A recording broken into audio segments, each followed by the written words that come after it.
ಉತ್ತರ ಕನ್ನಡ ಜಿಲ್ಲೆಯ ಸಿದ್ದಾಪುರ ತಾಲೂಕಿನ ನಿಡಗೂಡಿನಿಂದ ಕೇವಲ 2 ಕಿಲೋಮೀಟರ್ ದೂರದಲ್ಲಿರುವ ಹೆಗ್ಗೊಡ್ಡು ಮನೆ ಎಂಬ ಚಿಕ್ಕ ಗ್ರಾಮವು ತನ್ನ ಭವ್ಯವಾದ ಗೌಡರ ಮನೆಯಿಂದಾಗಿ ಗಮನ ಸೆಳೆಯುತ್ತದೆ. ಕೇವಲ 40 ಮನೆಗಳಿರುವ ಈ ಗ್ರಾಮದಲ್ಲಿ ಕೇರಳದ ಮಾನ, ತುಳುನಾಡಿನ ಗುತ್ತು ಮನೆಗಳು ಮತ್ತು ಮಲೆನಾಡಿನ ಮೆತ್ತಿ, ತೊಟ್ಟಿ ಮನೆಗಳನ್ನು ನೆನಪಿಸುವ ಈ ಭವಂತಿ ಮನೆಯು ದೇಗುಲದಂತೆ ಕಾಣುತ್ತದೆ.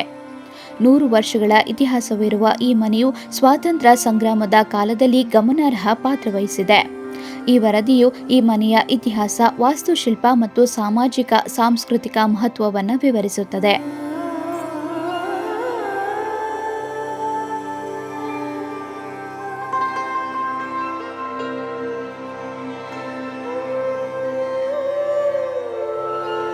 ಗೌಡರ ಮನೆಯು 1925ರಲ್ಲಿ ಚನ್ನಬಸಪ್ಪ ಗೌಡರಿಂದ ನಿರ್ಮಿತವಾಯಿತು.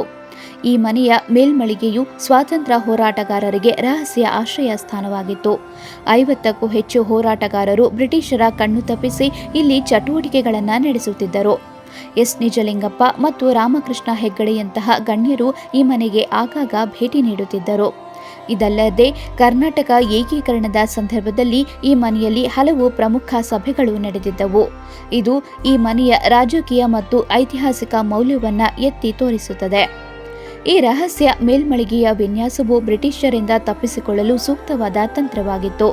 ಇದರ ಸರಳವಾದ ರೂಫಿಂಗ್ ರಚನೆಯು ಹೊರಗಿನವರಿಗೆ ಗೊಂದಲವನ್ನುಂಟು ಮಾಡುತ್ತಿತ್ತು, ಆದರೆ ಒಳಗಿನ ಗುಪ್ತ ವ್ಯವಸ್ಥೆಯು ಹೋರಾಟಗಾರರಿಗೆ ಸುರಕ್ಷಿತ ತಾಣವಾಗಿತ್ತು.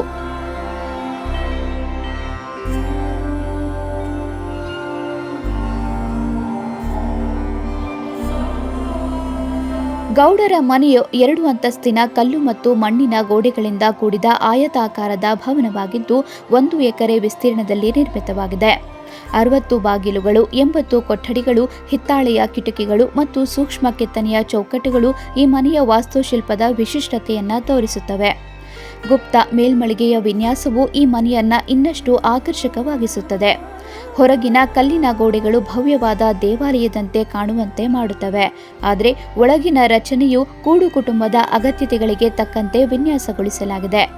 ಸಭೆ ಸಮಾರಂಭಗಳಿಗೆ 300ರಿಂದ 400 ಜನರನ್ನ ಸಮಾವೇಶಗೊಳಿಸುವ ಸಾಮರ್ಥ್ಯವಿರುವ ಈ ಮನೆಯು ಗೌಡರ ಕುಟುಂಬದ ಬೃಹತ್ ಜೀವನ ಶೈಲಿಯನ್ನ ಪ್ರತಿಬಿಂಬಿಸುತ್ತದೆ. ಇದು 1965ನೇ ಇಸ್ವಿಯಲ್ಲಿ ಡಿವೈಡ್ ಆದಂಥ ಕುಟುಂಬ. ಆದರೆ ಎಲ್ಲ ಒಟ್ಟೊಟ್ಟಿಗೆ ಬೇರೆ ಬೇರೆ ಇದ್ದರೂ ಸಹಿತ ನಾವು ಜಾಯಿಂಟಾಗಿ ಎಲ್ಲ ಹಬ್ಬ ಹುಣ್ಣಿಮೆಲೆಲ್ಲ ಸೇರಿಕೊಂಡು ಒಟ್ಟೊಟ್ಟಿಗೆ ಸೇರಿ ಕಾರ್ಯಕ್ರಮವನ್ನು ಮಾಡ್ತೀವಿ. ಇದು ಈ ಮನೆಗೆ 100 ವರ್ಷದ ಇತಿಹಾಸ ಇದೆ.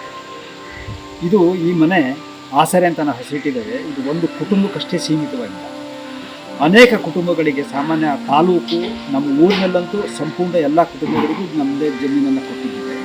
ಆನಂತರ ತಾಲೂಕಿನ ಹೊರಗೂ, ನಂತರ ಬೇರೆ ಬೇರೆ ಹಳ್ಳಿಗಳಿಗೂ ಸಹಿತ ನಾವು ಈ ಕುಟುಂಬದಿಂದ ಜಮೀನು ಕೊಟ್ಟಿದ್ದೇವೆ. ಅವರೆಲ್ಲರೂ ಸಹಿತ ಈ ಕುಟುಂಬದ ಆಸರೆ ಎಲ್ಲ ಬೆಳೆದವರು ಅಂತ ಹೇಳಲಿಕ್ಕೆ ನಮ್ಗೆ ಸಂತೋಷ. ಗೌಡರ ಮನೆಯು ಕೇವಲ ಒಂದು ವಾಸಸ್ಥಾನವಾಗದೆ ಗ್ರಾಮದ ಸಾಮಾಜಿಕ ಕೇಂದ್ರವಾಗಿಯೂ ಕಾರ್ಯನಿರ್ವಹಿಸುತ್ತದೆ. 16 ಜನ ಗೌಡರ ಕುಟುಂಬಸ್ಥರು ಇಲ್ಲಿ ವಾಸಿಸುತ್ತಿದ್ದು, ಗ್ರಾಮದ ಜನರಿಗೆ ಈ ಮನೆಯು ಗೌರವದ ಸಂಕೇತವಾಗಿದೆ.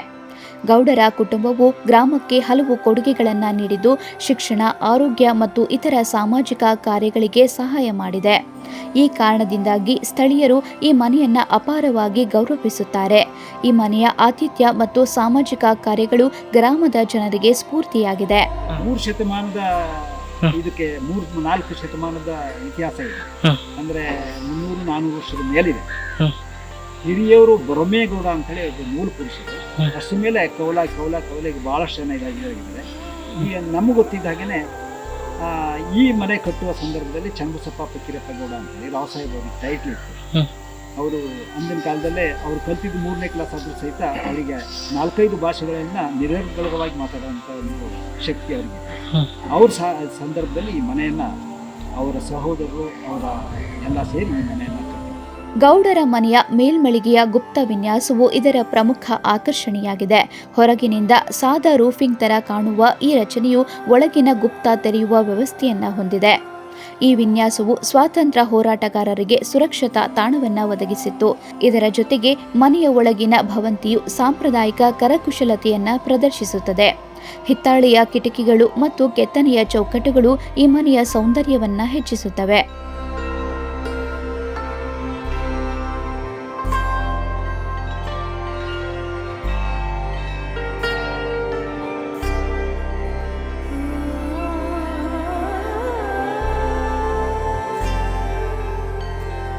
2025ರಲ್ಲಿ ಗೌಡರ ಮನೆಯು 100 ವರ್ಷಗಳನ್ನು ಪೂರೈಸಿದೆ.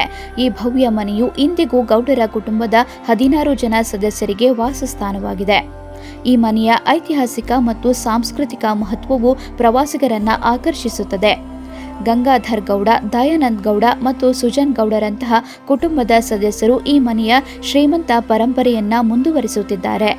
ಈ ಮನೆಯು ಇಂದಿಗೂ ಗ್ರಾಮದ ಜನರಿಗೆ ಸ್ಫೂರ್ತಿಯಾಗಿದ್ದು, ಇದರ ಭವ್ಯತೆಯು ಎಲ್ಲರನ್ನ ಆಕರ್ಷಿಸುತ್ತದೆ.